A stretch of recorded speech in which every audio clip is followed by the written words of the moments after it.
Viewers, very good morning. இது prime எக்ஸலன்ஸில் உங்களுடன் இணைந்திருப்பது. நிறைய பேர் சொல்லுவாங்கள்ல, அவனுக்கு என்னப்பா அதிர்ஷ்டசாலி, வீடு கட்டிட்டான், பெர்மனன்ட் ஜாப் கிடைச்சிருச்சு, குழந்தைகள்லாம் நல்லா இருக்காங்க, ஃபேமிலியோட செட்டில் ஆகிட்டான் அப்படிலாம் சொல்லுவாங்க. அதிர்ஷ்டம் அப்படின்றது என்ன தெரியுமாங்க? நான் சிம்பிளாக ஒரே வார்த்தையில் சொல்கிறேன். அதிர்ஷ்டத்தை தேடி நீங்கள் ஓடாதீங்க, அதிர்ஷ்டம் தானாக வரும். அது உங்ககிட்ட தாங்க இருக்குது. ஸோ அதை எக்ஸ்போஸ் பண்ணக்கூடிய டைம் தான் உங்களுக்கு தெரியலைன்னு நான் நினைக்கிறேங்க. அதிர்ஷ்டம்ன்றது என்ன தெரியுமா? நம்மளுடைய விடாமுயற்சி, நம்மளுடைய தன்னம்பிக்கை, வெற்றி பெற்றுவோம்ன்ற ஒரு உறுதியான மனம், இந்த மூணும் சேர்ந்து ஒரு செயலில் ஈடுபட்டால் அதிர்ஷ்டம் தானாக நம்மை தேடி வரும். நாம் அதிர்ஷ்டத்தை நோக்கி ஓட தேவையே இல்லைங்க.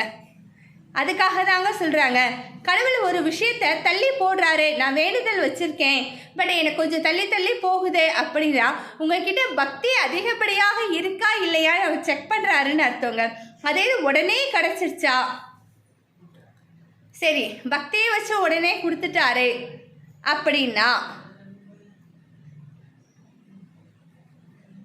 தன்னம்பிக்கையை கூட்டுகிறார் என்று பொருள். ஆமாம், கண்டிப்பாக எனக்கு இது கிடைச்சிச்சு, அடுத்து நான் இன்னொன்று ப்ரேயரில் வச்சேன்னா அதுவும் எனக்கு கிடைக்கும் அப்படின்ற ஒரு தன்னம்பிக்கையை நம்மளிடம் அதிகப்படியாக வளர்க்கிறார் என்பது பொருள். ஸோ கனவுதான்கள் லட்சியம், ஆனால் லட்சியத்தை கனவாக நாம் மாற்ற முயற்சிக்க கூடவே கூடாது ஒருபோதும். கனவுதான் லட்சியமாக இருக்க வேண்டும் ஒழிய லட்சியத்தை கனவாக நாம் மாற்றக்கூடாது. பாய் viewers, today take home message இதுதான். அதிர்ஷ்டம்ன்றது நம்மளுடைய விடாமுயற்சி, தன்னம்பிக்கை, வெற்றி பெற்று விடுவோம் என்ற ஒரு நம்பிக்கை தாங்க.